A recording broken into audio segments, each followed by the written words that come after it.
చరిత్ర పుస్తకాల్లోని పుటలు ఎంత పాతవో అంతే అవి అపూర్ణంగానూ ఉంటాయి. కొన్ని నిజాలు చరిత్రలో లిఖితమయ్యాయి కానీ అవి పూర్తిగా అర్థం కాలేదు. ఈజిప్ట్ ఎడారిలో దాగిపోయిన ఒక రాణి చివరి గుర్తు ఇప్పటికీ దొరకలేదు. వేల సంవత్సరాల క్రితం ఉన్న ఒక నాగరికత రాసిన లిపిని ఈ రోజు ప్రపంచం ఇంకా చదవలేకపోతోంది. మరోవైపు సముద్ర గర్భంలో నుంచి బయటపడ్డ ఒక యంత్రం ఆధునిక శాస్త్రాన్నే ఆలోచనలో పడేసింది.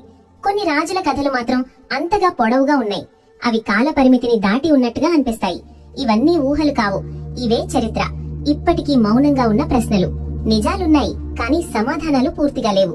ఈ వీడియోలో ఇప్పటికీ పూర్తి సమాధానాలు దొరకని చరిత్రలోని 10 అద్భుతమైన రహస్యాల గురించి తెలుసుకుందాం. ఈ అనుసంధానమైన రహస్యాలను తెలుసుకున్నాక మీరే మీకొక ప్రశ్న వేసుకుంటారు. నంబర్ 1, క్లియోపాత్ర కోల్పోయిన సమాధి. ఈజిప్ట్ అనగానే మనకు మొదట గుర్తొచ్చే పేరు క్లియోపాత్ర. ఆమె కేవలం ఒక రాణి మాత్రమే కాదు, అందం, రాజకీయం మరియు అపారమైన తెలివితేటల కలబోత. జూలియస్ సీజర్, మార్క్ యాంటనీ వంటి మహావీరులనే ప్రభావితం చేసిన ఆమె మరణం ఎంత విషాదకరమో, ఆమె సమాధి ఎక్కడుందనేది నేటికి అంతటి రహస్యం. చరిత్రకారుల కథనం ప్రకారం క్లియోపాత్ర తన ప్రియుడు మార్క్ యాంటనీతో కలిసి ఒకే సమాధిలో నిద్రించాలని కోరుకుంది. ఆ సమాధి బంగారం, వజ్రాలు మరియు రాజరిక వైభవంతో నిండి ఉంటుందని నమ్ముతారు. అలెగ్జాండ్రియా తీరంలో లేదా అబుసీర్లోని తపోసిరిస్ మ్యాగ్నా ఆలయం వద్ద ఆమె సమాధి ఉండవచ్చని దశాబ్దాలుగా తవ్వకాలు జరుగుతున్నాయి. కానీ కాలం ఆ సమాధిని తన గర్భంలో దాచుకుంది. బహుశా ఆమె వారసత్వాన్ని, రహస్యాలను ఎవరూ తాకకూడదని ప్రకృతి ఆ ప్రదేశాన్ని దాచిపెట్టిందేమో. నంబర్ 2, సింధులోయ నాగరికత అంతుచిక్కని లిపి.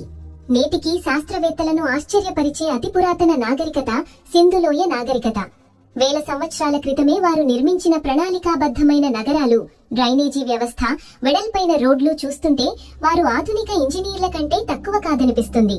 అయితే ఈ గొప్ప నాగరికత గురించి మనకు తెలియని అతిపెద్ద విషయం వారి లిపి. తవ్వకాల్లో వేల సంఖ్యలో సీళ్లు, రాతి పలకలు దొరికాయి. వాటిపై వింత చిహ్నాలు, బొమ్మలు ఉన్నాయి. అనేక మంది భాషావేత్తలు దీన్ని చదవడానికి ప్రయత్నించారు కానీ విఫలమయ్యారు. ఈ లిపిని మనం చదవగలిగితే ప్రాచీన భారతదేశ చరిత్ర గురించి మన అవగాహన పూర్తిగా మారిపోతుంది. మన పూర్వీకుల ఆలోచనలు, వారి మతం, వారు ప్రపంచంతో ఎలా సంబంధాలు కలిగి ఉండేవారో తెలిపే కీ ఆ లిపిలోనే ఉంది. నంబర్ 3, యాంటికైథెరా మెకానిజం, ప్రాచీన కంప్యూటర్. 1901లో గ్రీస్ తీరంలోని ఒక పడవ ప్రమాద శిథిలాల నుండి ఒక వింతైన యంత్రం దొరికింది. మొదట అది ఒక రాతి ముక్కలా అనిపించినా క్షుణ్ణంగా పరిశీలిస్తే అందులో కాంస్యంతో చేసిన డజన్ల కొద్దీ గేర్లు, చక్రాలు కనిపించాయి. దీనిని ప్రపంచపు మొట్టమొదటి అనలాగ్ కంప్యూటర్ అని పిలుస్తారు. ఈ యంత్రం గ్రహాల గమనాన్ని, చంద్రుని దశలను మరియు గ్రహణాలను ఖచ్చితంగా అంచనా వేయగలదు. క్రీస్తు పూర్వం 200 ఏళ్ల నాటి ఈ యంత్రం ఎంతటి అధునాతనమైనదంటే ఇలాంటి మరో యంత్రాన్ని తయారు చేయడానికి మానవుడికి మరో 1500 ఏళ్లు పట్టింది. అప్పట్లో ఇంతటి గణిత మరియు ఖగోళ పరిజ్ఞానం వారికి ఎలా సాధ్యమైంది? ఈ యంత్రాన్ని రూపొందించిన సాంకేతికత ఏమైపోయింది అనేది నేటికి సైన్స్ కు సవాలే. నంబర్ 4, సుమేరియన్ రాజుల జాబితా. మానవ నాగరికతకు పుట్టినిల్లు అయిన మెసొపొటేమియాలో దొరికిన మట్టి పలకలు చరిత్రకారులను విస్మయానికి గురి చేస్తున్నాయి. ఇక్కడ దొరికిన సుమేరియన్ కింగ్ లిస్ట్ లో రాజుల పేర్లు, వారు పరిపాలించిన కాలం నమోదు చేయబడ్డాయి. అయితే అందులోని అంకెలు మన ఊహకు అందవు.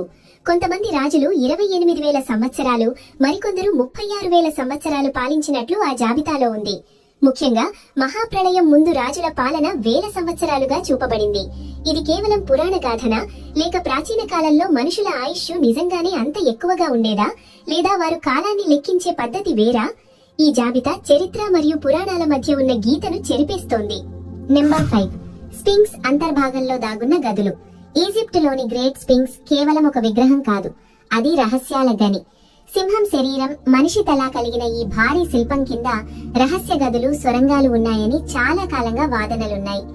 దీనిని హాల్ ఆఫ్ రికార్డ్స్ అని పిలుస్తారు. ఆధునిక రాడార్ స్కానింగ్ ద్వారా స్ఫింక్స్ కాళ్ల కింద మరియు లోపల కొన్ని ఖాళీ ప్రదేశాలున్నట్లు గుర్తించారు. పురాతన ఈజిప్షియన్ల అత్యంత రహస్యమైన జ్ఞానం, వారి చరిత్రకు సంబంధించిన పత్రాలు అక్కడ ఉండవచ్చని నమ్ముతారు. కానీ పురావస్తు శాఖ అక్కడ తవ్వకాలు జరపడానికి అనుమతించడం లేదు. బహుశా ఆ గదులు తెరుచుకుంటే మానవ చరిత్రలోని అతిపెద్ద రహస్యాలు బయటపడతాయేమో. Number 6, వోయినిచ్ manuscript. ప్రపంచంలోని అత్యంత రహస్యమైన పుస్తకం ఏది అంటే అది వోయినిచ్ మాన్యుస్క్రిప్ట్. 15వ శతాబ్దానికి చెందిన ఈ పుస్తకంలో 240 పేజీలున్నాయి.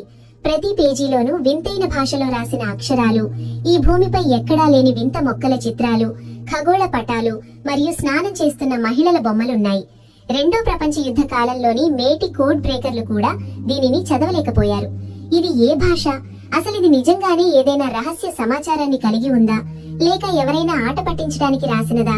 ఈ పుస్తకాన్ని రాసిన ఉద్దేశం ఏంటో తెలిస్తే ఒక కోల్పోయిన ప్రపంచం గురించి మనకు తెలియవచ్చు. నంబర్ 7, అలెగ్జాండ్రియా లైబ్రరీ విధ్వంసం. ఒకప్పుడు ప్రపంచంలోని మొత్తం జ్ఞానం ఒకే చోట ఉండేది. అదే అలెగ్జాండ్రియా లైబ్రరీ. అక్కడ గణితం, వైద్యం, ఖగోళం, చరిత్రకు సంబంధించిన లక్షలాది గ్రంథాలు ఉండేవి. కానీ యుద్ధాలు మరియు అగ్ని ప్రమాదాల వల్ల ఆ గ్రంథాలయం కాలి బూడిదైపోయింది. ఆ లైబ్రరీ గనక నేడు ఉండి ఉంటే మానవ జాతి ఈనాడు ఉన్న అభివృద్ధి కంటే మరో 1000 ఏళ్లు ముందే ఉండేదని శాస్త్రవేత్తలు అంటారు. మన పూర్వీకులు సాధించిన ఎన్నో విజయాలు, ఆవిష్కరణలు ఆ మంటల్లో కలిసిపోయాయి. మనం ఇప్పుడు కొత్తగా కనుగొంటున్న ఎన్నో విషయాలు వారు అప్పుడే రాసి ఉండవచ్చు. ఆ జ్ఞాన భాండాగారం కోల్పోవడం మానవ జాతి చరిత్రలో అతిపెద్ద విషాదం. నంబర్ 8, ఈజిప్ట్ భూగర్భ లాబిరింత్. గ్రీకు చరిత్రకారుడు హెరోడోటస్ 2500 ఏళ్ల క్రితం ఒక వింత కట్టడం గురించి రాశాడు. అది పిరమిడ్ల కంటే గొప్పదట. అందులో 3000 గదులు, లెక్కలేనన్ని గందరగోళపరిచే దారులు ఉన్నాయట. అది భూమిపైన మరియు భూమి కింద కూడా విస్తరించి ఉందని ఆయన తెలిపాడు. చాలా ఏళ్ల పాటు ఇది కేవలం ఒక కథ అని అందరూ భావించారు. కానీ ఇటీవల హవారా ప్రాంతంలో రాడార్ పరీక్షలు జరిపినప్పుడు భూమి కింద భారీ జ్యామితీయ నిర్మాణాలు ఉన్నట్లు తేలింది. అది హెరోడోటస్ చెప్పిన లాబిరింత్ అని భావిస్తున్నారు. అయితే అక్కడ నీరు ఎక్కువగా ఉండటం మరియు ఇతర సాంకేతిక కారణాల వల్ల తవ్వకాలు జరగడం లేదు. అది గనక బయటపడితే పిరమిడ్ల కంటే గొప్ప రహస్యం మన ముందుకొస్తుంది. Number 9, Sudan పిరమిడ్లు. పిరమిడ్లు అనగానే మనకు ఈజిప్ట్ గుర్తుకొస్తుంది. కానీ వాస్తవానికి ఈజిప్ట్ కంటే సూడాన్ లో ఎక్కువ పిరమిడ్లున్నాయి. ఒకప్పుడు కుష్ సామ్రాజ్యం ఇక్కడ వర్ధిల్లింది. ఇక్కడి రాజులు బ్లాక్ ఫారోస్ గా పిలువబడేవారు. ఈ పిరమిడ్లు ఈజిప్ట్ పిరమిడ్ల కంటే సందగా, ఎత్తుగా మరియు ప్రత్యేకమైన ఆకారంలో ఉంటాయి. అయితే చరిత్ర ఈ సూడాన్ పిరమిడ్లను ఎందుకో విస్మరించింది. అక్కడ దాగున్న సంస్కృతి, చరిత్ర మనకు ఇంకా పూర్తిగా తెలియదు. ఇవి మానవ చరిత్రలో ఒక మరుగున పడిపోయిన అధ్యాయం. నంబర్ 10, పీరీ రీస్ మ్యాప్. 1513లో టర్కిష్ నావికా దళాధికారి పీరీ రీస్ ఒక ప్రపంచ పటాన్ని గీశాడు. ఆ మ్యాప్ చూస్తే ఎవరికైనా ఒళ్ళు గగురు పొడుస్తుంది. ఎందుకంటే ఆ మ్యాప్ లో అంటార్కిటికా తీరాన్ని ఎంతో ఖచ్చితంగా చూపించాడు. అది మంచు పొరలు లేకుండా. విషయం ఏమిటంటే అంటార్కిటికాను అధికారికంగా 1820లో కనుగొన్నారు. మరి 300 ఏళ్ల ముందే పీరీ రీస్ కు ఆ ఖండం గురించి ఎలా తెలిసింది? అంటార్కిటికాపై మంచు పొరలు 1000 సంవత్సరాల క్రితం ఏర్పడ్డాయి. మరి మంచు లేని తీరాన్ని గీయాలంటే ఆయన దగ్గర ఉన్న ఆధారాలు ఏమిటి? ఆయన తన మ్యాప్ వెనక కొన్ని పురాతన మ్యాప్ల సాయం తీసుకున్నట్లు రాశాడు. ఆ పురాతన మ్యాప్లు ఎవరివి? 1000 ఏళ్ల క్రితమే మానవుడు సముద్రాల మీద ప్రయాణించి ఖండాలను కొలిచాడా? చరిత్ర మనకు చాలా విషయాలను నేర్పిస్తుంది. కానీ అంతకంటే ఎక్కువ రహస్యాలను మన ముందుంచుతుంది. మనం చూస్తున్నది కేవలం మంచు కొండ చివర మాత్రమే. ఇసుక తిన్నెల కింద, సముద్రపు లోతుల్లో, కాలం మసకబారిన పత్రాల్లో ఇంకా ఎన్నో నిజాలు దాగి ఉన్నాయి. ఆ రహస్యాలను తెలుసుకోవడం అంటే మనల్ని మనం తెలుసుకోవడమే. ఈ ప్రయాణంలో మీకు ఏ రహస్యం అత్యంత ఆసక్తికరంగా అనిపించింది? వ్యాఖ్యల రూపంలో తెలియజేయండి. ఇలాంటి మరిన్ని చారిత్రక రహస్యాల కోసం మన ఛానల్ ని అనుసరిస్తూనే ఉండండి.